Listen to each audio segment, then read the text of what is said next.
بسم اللہ الرحمن الرحیم۔ تعلیم دین کورس شعبہ بنین سال دوم۔ حدیث مبارکہ کا سبق ہے ریاض الصالحین۔ ریاض الصالحین کا سبق ہے، کتابیں کھول لیں۔ باب ما یباح من الغیبت کا بیان شروع ہوا تھا، اور تمہید کے طور پہ پہلے یہ بات سمجھ لیں کہ باب ما یباح من الغیبہ میں ہم نے پڑھا تھا کہ 6 اسباب ایسے ہیں کہ جن کی وجہ سے غیبت کرنا مباح ہے۔ کتنے اسباب؟ 6 اسباب وہ ہیں کہ جس صورتوں میں غیبت کرنا یہ مباح کہلاتا ہے، جائز ہوتا ہے۔ 6 صورتیں جو ہم نے پڑھی تھی، اس میں پہلی صورت تھی التظلم، کسی پر ظلم ہو رہا ہو، اپنے آپ کو ظلم سے نجات دلانے کے لیے شکایت لگانا یہ جائز ہے۔ دوسری صورت الاستعانۃ علی تغییر المنکر، کسی منکر کی برائی کو دور کرنے کے لیے کیا کرنا؟ کسی سے مدد طلب کرنا اور اس کی شکایت لگانا، یہ بھی جائز ہے۔ تیسری صورت تھی استفتاء، دینی اور شرعی رہنمائی طلب کرنا۔ مدنت قریب ہو جائے نا، قریب آ جائے، تھوڑا بہت دور ہے، آپ بھی قریب آ جائیں۔ الاستعانۃ الاستفتاء، دینی رہنمائی طلب کرنا، کسی سے، عالم سے، مفتی سے شرعی رہنمائی اپنا حق حاصل کرنے کے لیے۔ اس میں بھی کوئی قباحت نہیں ہے اگر سامنے والے کے حالات بتانے پڑ جائیں۔ الرابع، چوتھی صورت تعزیر المسلمین من الشر و نصیحتہم، مسلمانوں کو کسی کے شر سے، برائی سے بچانا اور خیرخواہی کرنا۔ پھر اس کی 4 صورتیں ذکر ہوئی تھی، جس میں ایک تھی مجروح راویوں پر جرح کرنا، گواہوں پر جرح کرنا۔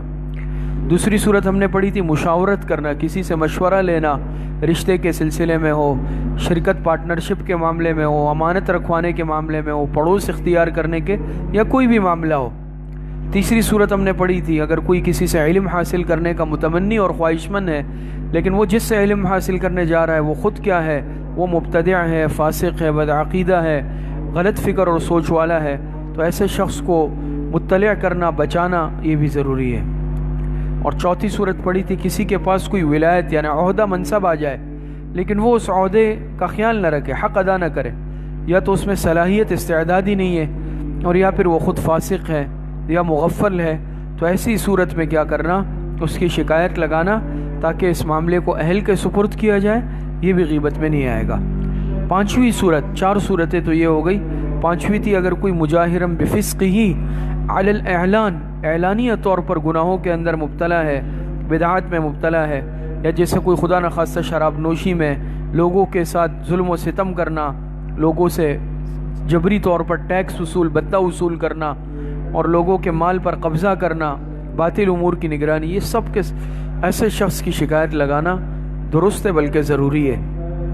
اور 6ٹھی صورت پڑھی تھی التعریف، کسی کا تعارف ہی کسی ایسے نام سے ہے، لقب سے ہے جس سے وہ مشہور ہو چکا ہے۔ اب اگرچہ ظاہری طور پر وہ کوئی صفت یا عیب شمار کی جاتی ہو ہمارے معاشرے میں، جیسے اردو میں آپ سمجھ لیں کانا، اندھا، بہرا، لنگڑا، لولا، موٹا، پتلا، جو بھی ہے، لیکن اگر کسی کی کا لقب آپ سمجھ لیں یا عرفیت سمجھ لیں کہ اس سے وہ مشہور ہو جائے، اصل نام ہی کسی کو معلوم نہ ہو، تو اس صورت کے اندر اگر تعریفاً یا تعارفاً اس کو استعمال کیا جائے تو جائز ہے، تنقیصاً اگر ہے تو پھر جائز نہیں ہے۔ یہ باتیں سمجھ گئے؟ یہ 6 اسباب تھے، اور آخر میں آپ حضرات نے پڑھا فہذی 6 اسباب، یہ وہ 6 اسباب ہے کہ جس کو علماء نے ذکر کیا ہے اور اکثر پر اتفاق علماء کا۔ اور دیکھیں آگے فرمایا وَدَلَائِلُهَا مِنَ الْأَحَادِيثِ الصَّحِيحَةِ مَشْهُورَةً فَمِنْ ذَلِكَ، اور اس کے دلائل صحیح احادیث میں موجود ہیں، صحیح اور مشہور احادیث میں اس کے دلائل موجود ہیں۔ اب کچھ دلائل یہ ہیں ابھی جو آج ہم پڑھیں گے، آج کا سبق ابھی شروع ہو رہا ہے۔ بسم اللہ الرحمن الرحیم۔ وعن عائشہ رضی اللہ عنہا ان رجلا استأذن علی النبی صلی اللہ علیہ وسلم فقال ائذنوا له بئس اخو العشیرۃ متفق علیہ۔ وہ دیکھیں روایت حضرت عائشہ رضی اللہ تعالی عنہا سے مروی ہے، وہ روایت کرتی ہیں کہ ایک شخص نے حضور علیہ السلام کے پاس آنے کی اجازت چاہی، حضور علیہ السلام کے پاس آنے کی اجازت چاہی۔ فقال، آپ علیہ السلام نے فرمایا ائذنوا له، اس کو آنے کی اجازت دے دو۔ آپ نے فرمایا ائذنوا له، اس کو آنے کے اندر آنے کی اجازت دے دو، لیکن ساتھ میں آپ علیہ السلام نے کیا فرمایا؟ بئس اخو العشیرۃ، یہ شخص اپنے خاندان کا برا آدمی ہے، یہ شخص اپنے قبیلے کا برا آدمی ہے۔ یہ بات سمجھ میں آ رہی ہے؟ یہ بھی فرمایا احتج بہ البخاری فی جواز غیبت اہل الفساد و اہل الریب۔ یہ جو حدیث ابھی آپ نے پڑھی، ترجمہ سنا، فرماتے ہیں امام بخاری رحمۃ اللہ علیہ نے اس حدیث سے استدلال کیا ہے، سمجھ میں آ رہی ہے، دلیل اور حجت پکڑی ہے کس چیز پر؟ اہل فساد اور اہل ریب۔ اہل ریب کہہ رہے ہیں متہم قسم کے لوگ، ان کی غیبت کے جواز پر استدلال کیا ہے امام بخاری نے کہ ایسے لوگوں کی غیبت جائز ہے جو فسادی قسم کے ہیں، مفسد قسم کے لوگ ہیں، غلط قسم کے لوگ ہیں، ان کی غیبت کیا ہے؟ جائز ہے۔ اور اس کے استدلال میں امام بخاری رحمۃ اللہ علیہ یہ یہاں امام نووی رحمۃ اللہ علیہ اس روایت کو لائیں۔ اب دیکھیں ترجمہ سمجھے، اب دیکھیں آپ علیہ السلام نے کیا فرمایا اس شخص کے متعلق، اس کو اجازت دے دو آنے کی، لیکن کیا فرمایا حضرت عائشہ کو؟ بئس اخو العشیرہ، یہ اچھا آدمی نہیں ہے، یہ اپنے قبیلے کا برا آدمی ہے، یہ بھی فرمایا۔ اب یہ غیبت میں آئے گا؟ یہ غیبت میں نہیں آئے گا۔ کیوں؟ پیچھے آپ حضرات نے 6 اسباب میں پڑھا، 6 اسباب آپ نے پڑھے، ان 6 اسباب میں آپ حضرات نے یہ بھی پڑھا نا کہ کسی کو تحذیر المسلمین من الشر و نصیحتہم، بات سمجھ میں آ رہی ہے؟ کسی کو کسی کے شر سے بچانا، محفوظ کرنا۔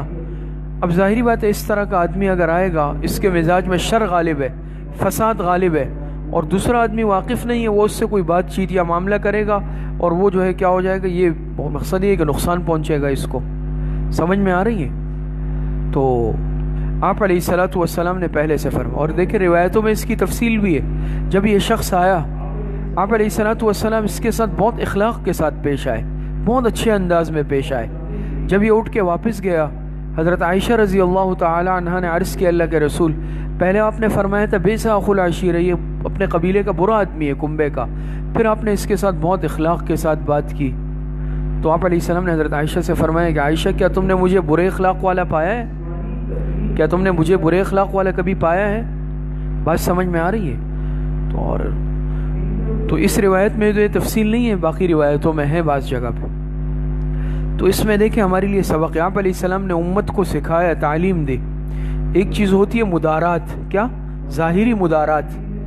ظاہری مدارات میں کوئی حرج نہیں ہے، اگر اس طرح کا آدمی آ جائے نا کہ جو صحیح نہیں ہے، یا برے قسم کا آدمی ہے، بدمعاش قسم کا آدمی ہے، فسادی آدمی ہے، تو دیکھیں حضور علیہ السلام نے سکھایا کہ اس کے ساتھ ظاہری مدارات سے پیش آؤ، لڑائی جھگڑے کی ضرورت نہیں ہے، بد اخلاقی کی ضرورت نہیں ہے، مدارات سے پیش آؤ۔ 2 چیزیں ہوتی ہیں، ایک مدارات، ایک مداہنت۔ ایک مدارات، ایک مداہنت کا لفظ سنا ہے؟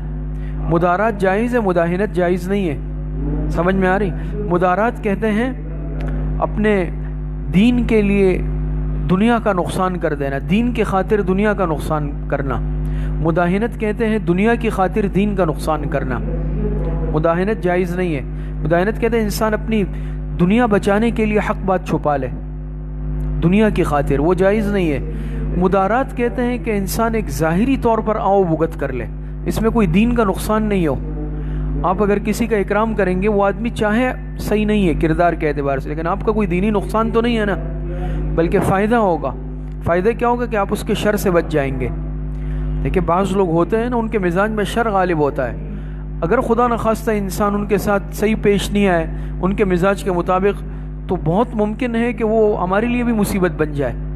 ایسا ہے نا، اس کے مزاج میں ویسے ہی شر غالب ہے، وہ تو بہانے کے انتظار میں، آپ نے تھوڑی سی اونچی بات کی، سخت بات کی، وہ آپ کے گلے پڑ جائے گا، پھر آپ کیا کریں گے؟ اس کے مقابلے میں آپ نے اس کے ساتھ ایک ظاہری، چاہے وہ ظاہری طور پہ آپ خاطر تواضع سے پیش آئے، اس کو اچھے طریقے سے، آپ اس کے شر سے بھی بچ جائیں گے، کوئی نقصان بھی نہیں ہوگا۔ یہ بات بھی سمجھ میں آئی؟ لیکن دوسری طرف دیکھیں آپ علیہ الصلوۃ والسلام نے یہ بھی فرمایا حضرت عائشہ سے کہ خیال رکھنا یہ اپنے خاندان کا برا آدمی ہے، اچھا آدمی نہیں ہے، یعنی حضرت عائشہ کو متنبہ کر دیا۔ تو اس سے ہمیں سبق ملتا ہے، اگر کوئی اس طرح کا آدمی آ رہا ہے جس سے یعنی لاحقہ پڑ رہا ہے، واسطہ پڑ رہا ہے، اور وہ آدمی صحیح نہیں ہے مزاج کے اعتبار سے، کردار کے اعتبار سے، کسی بھی اعتبار سے شر کا باعث ہے، تو انسان ایک مناسب طریقے پر موجودین کو متنبہ کر سکتا ہے۔ یہ خیر خواہی ہے نا کہ آپ اپنے دوستوں کی مجلس میں، یار بھئی یہ آدمی آ رہا ہے لیکن ذرا خیال کرنا، سمجھ میں آ رہی ہے؟ مثال کے طور پہ یہاں کوئی آپ نے کہا بھئی ذرا یار خیال کرنا، یہ آدمی جو ہے نا بہت زیادہ فسادی ہے، یہ لڑاکو ہے، یہ آدمی صحیح نہیں ہے، بس یہ کہ اب یہ ضروری تو نہیں ہے کہ ہم اس کے ساتھ بھی لڑیں گے وہ آئے گا۔ یہ بات سمجھ میں آئی؟ تو یہ استدلال سمجھ میں آیا نا آپ حضرات کو؟ آگے دیکھیں دوسری روایت، بسم اللہ الرحمن الرحیم، عن عائشہ رضی اللہ عنہا، یہ روایت بھی حضرت عائشہ سے مروی ہے، عن عائشہ رضی اللہ عنہا قالت قال رسول اللہ صلی اللہ علیہ وسلم ما اظن فلانا وفلانا يعرفان من دیننا شیئا رواہ البخاری۔ قال الليث بن سعد احد رواة هذا الحدیث هذان الرجلان كانا من المنافقین۔ حضرت عائشہ رضی اللہ تعالی عنہ سے مروی ہے، وہ روایت کرتی ہیں جناب رسول اللہ صلی اللہ علیہ وسلم سے کہ جناب رسول اللہ صلی اللہ علیہ وسلم نے ارشاد فرمایا، ما اظن، میرا خیال نہیں ہے، میرا یہ خیال نہیں ہے کہ فلانا و فلانا، کہ فلاں اور فلاں شخص، فلاں اور فلاں شخص، یعرفان من دیننا شیئا، وہ ہمارے دین میں سے کچھ بھی جانتے ہوں۔ میرا نہیں خیال کہ جو فلاں اور فلاں، آپ علیہ السلام نے نام لیے ہوں گے کہ فلاں اور فلاں شخص ہمارے دین میں سے کچھ بھی جانتے ہو، بخاری شریف کی روایت ہے۔ اور لیث ابن سعد جو اس روایت کے راویوں میں سے ایک راوی ہے، وہ فرماتے ہیں کہ یہ دونوں شخص منافقین تھے۔ کون تھے؟ یہ منافقین میں سے تھے۔ تو دیکھیں آپ علیہ السلام نے دو افراد کا تذکرہ کیا، فلاں اور فلاں، لیکن آپ علیہ السلام نے نام لیے ہوں گے کہ وہ جو فلاں اور فلاں ہے نا، میرا نہیں خیال کہ وہ ہمارے دین میں سے کچھ بھی جانتے ہیں، ہمارے دین کی ابجد سے بھی واقف ہے، الف با سے بھی واقف ہے، ان کو کچھ بھی نہیں آتا۔ آپ علیہ السلام نے فرما دیا صاف۔ اور جیسے بعض حضرات فرماتے ہیں کہ یہ جو ہے منافقین تھے، کون تھے؟ یہ دونوں افراد منافق تھے۔ حضور علیہ السلام کی مجلس میں بعض منافقین بھی آتے تھے، لیکن ان کا مقصد دین سیکھنا نہیں تھا، ان کا مقصد جاسوسی تھا۔ وہ یہود کے لیے یا مشرکین کے لیے باقاعدہ جاسوسی کا فریضہ سر انجام دیتے تھے، جاسوسی کے مقصد سے آتے تھے، شرارت کی نیت سے آتے تھے، اور ہوتے منافق تھے۔ ہو سکتا ہے یہ دو افراد بھی انہی میں سے ہو اور اپنے آپ کو مومن ظاہر کرتے ہوں۔ یہ جو منافقین ہوتے تھے یہ اپنے آپ کو مومن شو کرتے تھے، ظاہر کرتے تھے کہ ہم بھی حضور علیہ السلام کی مجلس میں آ رہے ہیں، دین سیکھنے کے لیے آتے ہیں، ہم بھی اچھی نیت سے، لیکن وہ اچھی نیت سے نہیں آتے تھے، منافق ہوتے تھے۔ تو آپ علیہ السلام کو اللہ پاک نے بتا دیا ہوگا بذریعہ وحی کے دو افراد جو ہے یہ فلاں فلاں، یہ مسلمان منافق ہیں یا یہ صحیح ارادے سے نہیں آتے۔ تو آپ علیہ السلام نے ایک مرتبہ صحابہ سے کیا فرمایا کہ جو فلاں اور فلاں ہے، میرا نہیں خیال کہ یہ ہمارے دین میں سے کچھ بھی جانتے ہیں۔ یہ غیبت نہیں ہے، یہ غیبت نہیں ہے۔ اب دیکھیں نا، تحذیر کے آپ نے پیچھے 6 اسباب پڑھے، اس میں سے ایک سبب آپ حضرات نے تو یہ بھی پڑھا، تحذیر المسلمین من الشر، لوگوں کو کسی کے شر سے بچانا۔ اسی طرح آپ حضرات نے اس میں سے یہ بھی پڑھا، وَمِنْهَا إِذَا رَأَى مُتَفَقِّهًا يَتَرَدَّدُ إِلَى مُبْتَدِعٍ أَوْ فَاسِقٍ۔ آپ دیکھیں کسی کو کہ وہ دین یا علم حاصل کرنا چاہیں کسی فاسق سے، مبتدع سے، بے دین سے، اس کو روک دینا چاہیے۔ تو آپ نے روک دیا، کوئی ان سے دین سیکھنے کی کوشش نہ کرے یا ان سے بچ کر رہیں، تو یہ اب غیبت میں نہیں آئے گا۔ آپ علیہ السلام نے بتا دیا کہ یہ لوگ جو ہے یہ صحیح نہیں ہے، یہ ہمارے دین میں سے کچھ بھی نہیں جانتے، دین سے ان کا دور کا بھی رشتہ نہیں ہے، واقفیت نہیں ہے، دین کی ابجد الف با سے بھی واقف نہیں ہے۔ یہ بات سمجھ میں آ گئی؟ آگے دیکھیں، بسم اللہ الرحمن الرحیم۔ سمجھ آ رہا ہے نا کہ استدلال کیا؟ اب اس سے ثابت ہو رہا ہے نا۔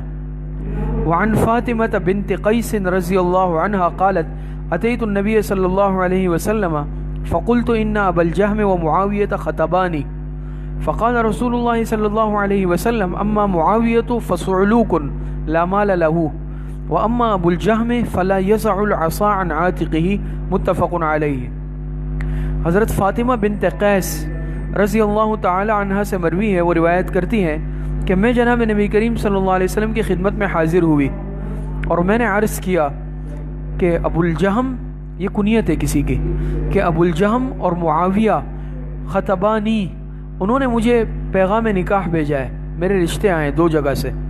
خطبانی خطبہ کہتے ہیں پیغام نکاح، ان دونوں نے مجھے نکاح کا پیغام بھیجا ہے، الگ الگ جیسے ہوتے ہیں نا، 1 2 3 جگہوں سے رشتے آ جاتے ہیں، مختلف جگہوں سے آتے ہیں، تو ان 2 افراد نے مجھے نکاح کا پیغام بھیجا ہے۔ مقصد کیا تھا کہ آپ مجھے مشورہ دیں، مشورے لینے آئی حضور علیہ السلام سے۔ فقال رسول اللہ صلی اللہ علیہ وسلم، آپ علیہ السلام نے فرمایا اما معاویہ، تو ہرچہ جہاں تک معاویہ کا معاملہ ہے، فصعلوک، صعلوک کہتے ہیں نادار، فقیر، غریب، وہ غریب ہے، لا مال لہ، اس کے پاس مال نہیں ہے، اس کے پاس مال نہیں ہے۔ وَأَمَّا ابو الجہم، جہاں تک تعلق ابو الجہم کا ہے، فلا یضع العصا عن عاتقہ، وہ اپنی لاٹھی اپنے کندھے سے نیچے رکھتا ہی نہیں ہے، وہ اپنی لاٹھی اپنے کندھے سے نیچے نہیں اتارتا۔ دیکھیں اس کیا مطلب ہے اس جملے کا کہ وہ اپنی لاٹھی کندھے سے نیچے نہیں رکھتا؟ اس کے دو مطلب بیان کیے گئے، دو مطلب دیکھیں نیچے۔ وفی روایت لمسلم، مسلم کی ایک روایت میں ہے کہ وَأَمَّا ابو الجہم فَزَرَّابٌ لِلنِّسَاء، ایک مطلب یہ ہے کہ وہ عورتوں کی، بیویوں کی بہت پٹائی لگانے والا آدمی ہے، مار پیٹ بہت کرتا ہے، سمجھ میں آئے؟ وَهُوَ تَفْسِيرٌ لِرِوَایَةٍ لَا يَزَعُ الْعَتَىٰ عَنْ عَاتِقِهِ وَقِيلَ كَثِيرُ الْأَسْفَارِ، دوسرا مطلب اس کا بیان کیا گیا ہے وہ کثیر الاسفار ہے، بہت زیادہ سفر میں رہتا ہے، گھر میں بہت کم رہتا ہے۔ تو فلا یضع العصا عن عاتقہ کا مطلب تو سمجھ میں آیا نا، لاٹھی کندھے سے نہیں اتارتا، یعنی ہر وقت لاٹھی ہاتھ میں ہوتی ہے اور بیویوں کی پٹائی لگاتا رہتا ہے، بہت سخت مزاج ہے، بہت غصے والا ہے اور بیویوں کی بہت پٹائی کرنے والا ہے، تو پھر تم پریشان ہو جاؤ گے۔ اور لاٹھی کندھے سے نہیں رکھتا، کثیر الاسفار ہے۔ دیکھیں پہلے زمانے میں جب عام طور پہ سفر پہ جاتے تھے، آپ نے دیکھا ہوگا یا اندازہ ہو معلوم ہوگا کہ ایک بڑی چھڑی یا لاٹھی لے کے اس کے سرے پہ اپنا جو بھی سامان، ضروری سامان ایک کپڑے میں باندھ کے گٹھڑی میں، وہ گٹھڑی اس ڈنڈے کے سرے سے لٹکا کے ایسے لگا لیتے رہے کندھے سے، تاکہ اٹھانے میں آسانی ہو۔ دیکھا ہے نا ایسے؟ گاؤں دیہات میں شاید اب بھی ہوتا ہو، بہت ممکن ہے۔ تو اس گٹھڑی کو اس لاٹھی کے کنارے پر لٹکا کے لگا کے اور پھر اس لاٹھی کو ایسے پکڑ کے راستے میں جاتے تھے۔ یہ کنایا ہے سفر سے۔ ابھی ایک سفر سے آیا نہیں ہوتا، پھر بیگ اٹھا کے دوسرے سفر پہ، اس سفر سے نہیں آیا تیسرے سفر پہ، سفر کا بڑا عادی ہے، پھر گھر میں ہوگا نہیں، پریشان ہو جاؤ گی۔ ترجمہ سمجھے نا؟ تو دیکھیں یہ حضرت فاطمہ بنت قیس حضور علیہ السلام کے پاس مشورے کے لیے آئی، ان کے دو رشتے آئے تھے، ایک آیا تھا رشتہ معاویہ کا، ایک آیا تھا ابو الجہم کا۔ تو انہوں نے حضور علیہ السلام سے مشورہ طلب کیا۔ آپ علیہ السلام نے دیکھیں مشورے میں کیا فرمایا کہ معاویہ کا جہاں تک معاملہ ہے وہ پھر مال نہیں ہے، غریب ہے، پھر کل کو ایسا نہ ہو کہ تم جو ہے گلے شکوے کرو کہ مال نہیں ہے، غریب ہے، غربت ہے، ناداری ہے، پریشان ہو جاؤ۔ تو آپ علیہ السلام نے صاف صاف بتا دیا کہ دیکھو اس کے پاس تو مال نہیں ہے، یہ سوچ لینا۔ جہاں تک تعلق ابو الجہم کا ہے تو اس کا معاملہ ہے کہ وہ اپنی لاٹھی کندھے سے اتارتا ہی نہیں ہے، یعنی یا تو وہ کیا ہے بہت سخت مزاج ہے، اس کا مزاج ہے بیویوں کو مارنا، کل کو پھر تم ایسا نہ ہو کہ پھر تمہیں پریشانی ہو، اور یا پھر یہ وہ کثیر الاسفار ہے، وہ یعنی گھر پہ ٹکتا ہی نہیں ہے، ایک جگہ سے آیا دوسری جگہ، وہاں سے آیا تیسری جگہ، سفر ہی سفر ہو رہے ہیں، تو پھر ایسا نہ ہو کہ تم پریشان ہو جاؤ۔ بات سمجھ میں آ رہی ہے یا نہیں آ رہی ہے؟ تو پھر کیا کرو گے؟ تو آپ علیہ السلام نے بتا دیا کہ بھئی یہ معاملات ہیں۔ تو دیکھیں اب یہ غیبت میں نہیں آ رہا ہے نا، پیچھے آپ حضرات نے پڑھا نہیں پڑھا، اگر مشاورت کی جائے، مشورہ لیا جائے، چاہے وہ مساہرت رشتے کے سلسلے میں ہے، تو یہ رشتے کے سلسلے میں مشورے لینے آئی، آپ نے یہ نہیں فرمایا بھئی چلو دیکھ لو، آپ نے جو دونوں میں جو باتیں تھیں وہ صاف صاف بتا دی، اور یہاں تو تفصیل نہیں ہے، روایتوں میں آتا ہے۔ پھر آپ علیہ السلام نے ان سے فرمایا کہ تم ایسا کرو، اسامہ ابن زید سے نکاح کر لو، حضرت اسامہ ابن زید سے۔ ان کو وہ رشتہ پسند تو نہیں آیا، لیکن بہرحال یہ پھر راضی ہو گئی، اور انہوں نے حضرت اسامہ ابن زید سے نکاح کر لیا، اور بے مثال رشتہ رہا، بہت اللہ پاک نے برکتیں اور خوشیاں عطا فرمائی، یہ روایتوں میں آتا ہے۔ تو اس طرح کا مشورہ اگر طلب کیا جائے، دیکھیں آپ علیہ السلام کو دونوں حضرات کی کیفیت معلوم تھی، ایک میں کیا معاملہ تھا کہ اس کے پاس پیسہ نہیں تھا، غریب تھے، نادار تھی، مسکنت تھی، غربت میں زندگی گزارنا بھی آسان تو نہیں ہے نا، پر خاص طور پر خواتین میں تو بے صبری بھی ہوتی ہے، معاملات شکوے شکایتیں گلے شکوے بہت ہوتے ہیں، تو پھر ایسا نہ ہو تمہارے لیے ان کے ساتھ رہنا مشکل ہو جائے، گزارا مشکل ہو جائے۔ آپ نے بتایا ان کے پاس پیس مال نہیں ہے۔ دوسرے ابو الجہم کا معاملہ ہے تو وہ یا تو بہت زیادہ سخت مزاج ہے، پٹائی لگاتا ہے عورتوں کی، اس کا مزاج ہے مار پیٹ کرنا، اور یا پھر وہ بہت کثیر الاسفار ہے، تو اس کے اعتبار سے پھر اپنا ذہن تیار، اور پھر آپ نے مشورہ بھی دیا، خیر خواہی کا مشورہ بھی دیا کہ میں تمہیں رشتہ بتاتا ہوں، تم اسامہ ابن زید سے نکاح کر لو۔ اس سے معلوم ہوا کہ انسان جو معاملہ وہ صاف بتا دے، بلکہ اس کے ذہن میں اگر کوئی خیر خواہانہ مشورہ وہ بھی دے دے اچھی نیت کے ساتھ۔ یہ بات سمجھ میں آئی؟ آگے دیکھیں۔ بسم اللہ الرحمن الرحیم۔ وعن زید بن ارقم رضی اللہ عنہ قال خرجنا مع رسول اللہ صلی اللہ علیہ وسلم فی سفر اصاب الناس فیہ شدۃ فقال عبد الله بن أبي لا تنفقوا على من عند رسول الله حتى ينفضوا وقال لئن رجعنا إلى المدينة ليخرجن الأعز منها الأذل فأتيت رسول الله صلى الله عليه وسلم فأخبرته بذلك فأرسل إلى عبد الله بن أبي فاجتهد يمينه ما فعل فقالوا كذب زيد رسول الله صلى الله عليه وسلم فوقع في نفسه مما قالوه شدة حتى أنزل الله تعالى تصديق إذا جاءك المنافقون إلى آخره ثم دعاهم النبي صلى الله عليه وسلم ليستغفر لهم فلووا رؤوسهم متفق علیہ۔ ترجمہ پہلے سن لیں پھر انشاءاللہ ہم اس پر بات کرتے ہیں۔ حضرت زید بن ارقم رضی اللہ تعالی عنہ سے مروی ہے، وہ روایت کرتے ہیں کہ ہم جناب نبی کریم صلی اللہ علیہ وسلم کے ساتھ ایک سفر میں نکلے اصاب الناس فیہ شدۃ، اس سفر میں لوگوں کو بہت مشقت پیش آئی، مشکلات پیش آئی، اس سفر میں لوگوں کو شدت یعنی مشقت اور مشکلات پیش آئی۔ تو عبداللہ ابن ابی نے کہا، عبداللہ ابن ابی ابن سلول یہ رئیس المنافقین ہے، عبداللہ ابن ابی نے کہا لا تنفقوا علی من عند رسول اللہ حتی ينفضوا، یہ قرآن میں بھی اللہ پاک نے ذکر کیا ہے۔ عبداللہ ابن ابی نے کہا کہ اپنے ساتھیوں سے تم ان مسلمانوں پر خرچ مت کرو اپنا مال، جو حضور علیہ السلام کے ساتھ ہیں نا صحابہ، ان پر خرچ مت کرو اپنا مال یہاں تک کہ حضور علیہ السلام کو چھوڑ کر بھاگ جائیں۔ اور کیا کہا آگے مزید گستاخی کرتے ہوئے وقال لئن رجعنا الى المدینة لیخرجن الأعز من الأذل، یہ بھی قرآن میں ہے کہ ہم جب عزت والے لوگ مدینے واپس پہنچیں گے نا، اپنے آپ کو عزت والا کہا، ہم ان ذلیلوں کو، العیاذ باللہ صحابہ کو ذلیل کہہ رہا ہے، تو ہم ان ذلیلوں کو مدینے سے نکال باہر کریں گے، ایسا بدبخت تھا۔ ترجمہ سمجھ میں آ رہا ہے؟ جی تو ابھی پورا ہونے دیں، شروع سے پھر سے کریں۔ دیکھیں حضور علیہ الصلوۃ والسلام کے ساتھ ہم سفر میں نکلے اور اس سفر میں لوگوں کو مشقت پہنچی، شدت کہتے ہیں مشقت، تنگی۔ عبداللہ ابن ابی ابن سلول نے کیا کہا لا تنفقوا علی من عند رسول اللہ حتی ينفضوا، یہ اصل میں قرآن کی آیت بھی ہے، تم لوگ خرچ مت کرو علی من عند رسول اللہ، ان لوگوں پر جو حضور علیہ السلام کے ساتھ ہے۔ تو آپ کے ساتھ کون تھے؟ صحابہ تھے نا، ان پر خرچ مت کرو حتی ينفضوا، یہاں تک کہ یہ چلے جائیں، آپ کو چھوڑ دے، ان پر اپنا مال خرچ مت کرو۔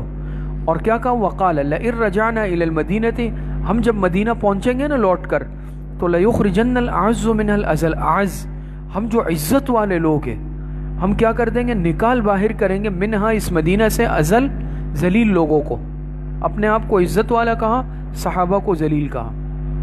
سمجھ میں آ گیا ترجمہ اتہامی؟ اچھا فاتحیت دیکھیں، فاتحیت رسول اللہ صلی اللہ علیہ وسلم، زید ابن ارقم کہتے ہیں انہوں نے بھی یہ بات سنی، یہ موجود تھے اس مجلس میں، یہ کہتے ہیں کہ میں حضور علیہ السلام کی خدمت میں حاضر ہوا فاخبرتہ بذلک، اور میں نے آ کر پوری بات حضور علیہ السلام کو بتا دی کہ آج جو ہے زید یہ عبداللہ ابن ابی ابن سلول نے اس طرح کی باتیں کی ہے۔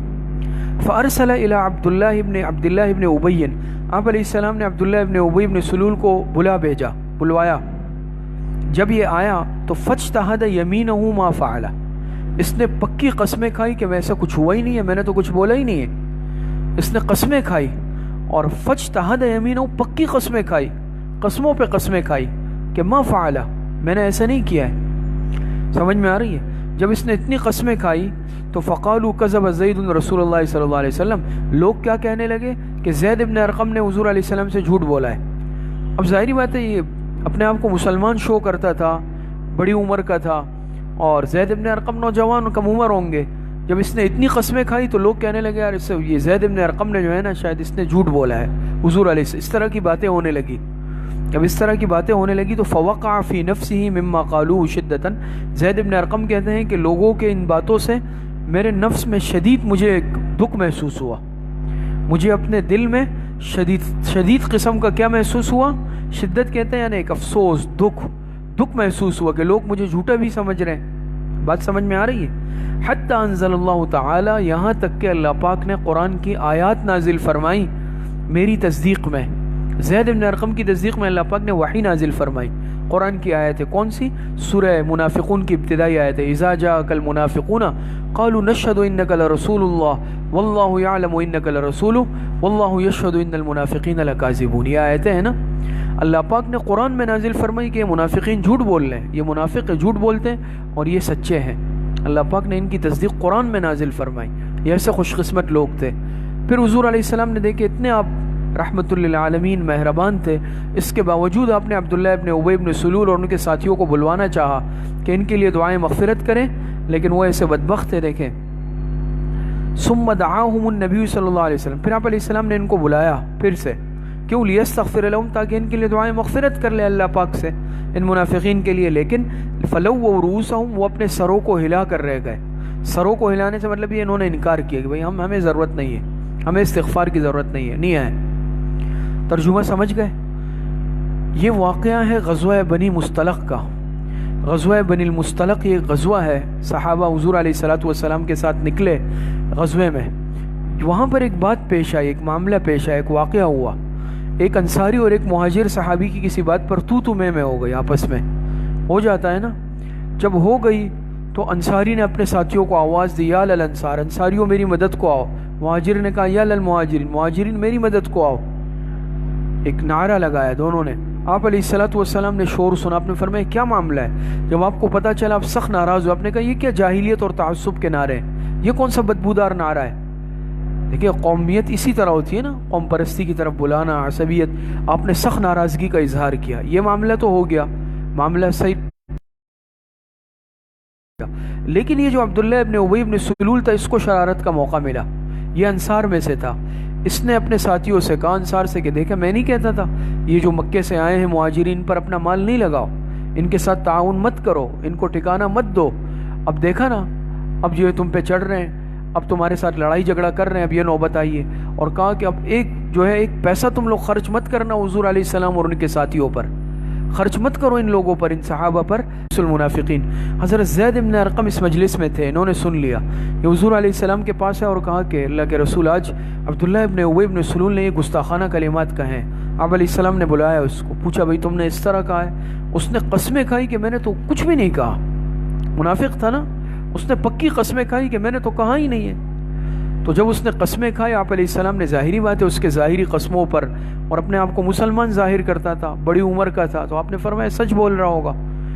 اور لوگ کہنے لگے زید ابن ارقم کو نے اچھا نہیں کیا، اس نے یہ بات جھوٹی کہی، اتنے بڑے آدمی پر تہمت لگا دی. تو یہ کہنے میں بہت سخت دکھ ہوا کہ ایک تو میں نے سچی بات کی ہے، اور دوسرا لوگ اس طرح کہہ رہے ہیں. اللہ پاک نے قرآن کی آیات نازل فرما دی، اور اللہ پاک نے قرآن کریم کی آیت میں بتا دیا کہ یہ منافق جھوٹ بولتے ہیں اور یہ سچے ہیں. بات سمجھ میں آئی؟ تو دیکھیں اب یہاں پر کیا استدلال ملتا ہے ہمیں؟ جی بتا سکتا ہے کوئی؟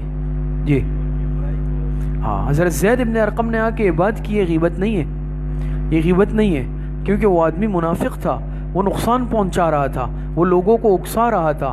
تو یہ تو ایک سازش ہو گئی نا باقاعدہ. تو اس طرح کی بات سے آگاہ کرنا، بڑوں کو علم میں لانا یہ ضروری ہے، یہ قطعی طور پہ غیبت میں نہیں آتا. آخری حدیث بھی دیکھ لیں. بسم اللہ الرحمن الرحیم.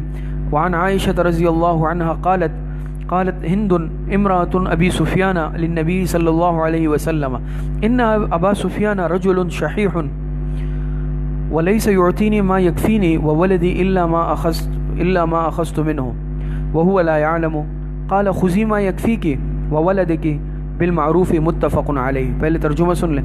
حضرت عائشہ رضی اللہ تعالی عنہا سے مروی اور روایت کرتی ہیں کہ ہند جو بیوی تھی ابو سفیان کی، یہ ابو سفیان کی بیوی حضرت ابو سفیان رضی اللہ عنہ ہے نا، ان کی بیوی تھی، حضرت امیر معاویہ کی والدہ تھی. ہند جو کہ بیوی تھی ابو سفیان کی، وہ حضور علیہ السلام کی خدمت میں آئی اور عرض کیا کہ میرے شوہر ابو سفیان رجل شحیح، شحیح نہیں بخیل، میرا شوہر ابو سفیان بخیل آدمی ہے. ولیس یعطینی ما یکفینی وولدی، اور وہ مجھے اتنا خرچہ بھی نہیں دیتا، جیب خرچی اتنی نہیں دیتا جو میرے لیے اور میرے بچوں کے لیے کفایت کرے، میری اولاد کے لیے کفایت کرے. الا ما اخذت منہ، مگر الا یہ کہ میں خود لے لوں، میں خود اس کے مال میں سے اٹھا لوں.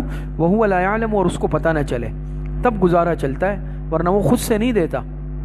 آپ علیہ السلام نے فرمایا خذی ما یکفیکی وولدکی، ٹھیک ہے تم لے لیا کرو اس کے مال میں سے، لیکن اتنا جو تمہارے اور تمہارے بچوں کے لیے کیا کر لے، کفایت کر لے، بالمعروف، مناسب طریقے پر. مناسب طریقے، یہ بھی نہیں ہے کہ تم سارا کے سارا ہی لے لو، اتنا لے لو جو تمہارے اور بچوں کا گزارا ہو سکے تو لے لو. اب دیکھیں یہاں پر یہ حضور علیہ السلام کے پاس آئے اور اپنے شوہر کی کیفیت بتائی. آپ حضرات نے پیچھے پڑھا ہے، اگر فتویٰ لینا استفتاء، اس میں آپ حضرات نے پڑھا نا، اگر کسی کو حق نہیں مل رہا اور وہ آ کر دینی شرعی رہنمائی عالم سے مفتی سے لے لے تو اس میں تو حالت بتانی پڑے گی، اس میں کوئی حرج نہیں ہے۔ یہ انہوں نے جو ابو سفیان کی بات بتائی شوہر کی غیبت میں نہیں آئے گی، کیونکہ ان کو پریشانی تھی کہ وہ بخیل آدمی ہے، اتنا خرچہ نہیں دے رہا کہ جس سے میں راحت کے ساتھ اپنا گزر بسر اور بچوں کا گزر بسر ہو، تو کیا میں اس کے مال میں سے لے سکتی ہوں اس کی لا علمی میں؟ آپ نے فرمایا کہ اتنا لے سکتی ہو جتنا تمہارے اور بچے کے لیے کافی ہے، صرف اس قدر مناسب معروف طریقے پر لے لو۔ دو باتیں اس حدیث سے پتہ چلی، ایک یہ کہ اس طرح دینی رہنمائی لینا جائز ہے، اس میں اگر شوہر کی حالت بتانی پڑے، بیوی کی حالت بتانی پڑے، کوئی صفت بتانی پڑے، کوئی عیب بتانا پڑے تو وہ غیبت میں نہیں آئے گا۔ دیکھیں نا، انہوں نے بتایا تبھی ان کا مسئلہ حل ہوا۔ اور دوسرا علماء نے یہ مسئلہ بھی یہاں سے نکالا ہے کہ اس طرح اگر کوئی شوہر ایسا ہے کہ اتنا جائز خرچہ بھی نہیں دیتا کہ جس سے بیوی بچوں کا خرچہ اور کھانے پینے کا انتظام صحیح طور پہ ہو سکے جو ان کا حق ہے، تو اس صورت کے اندر اگر وہ شوہر کے مال میں سے اس قدر لے لے یہ جائز ہے۔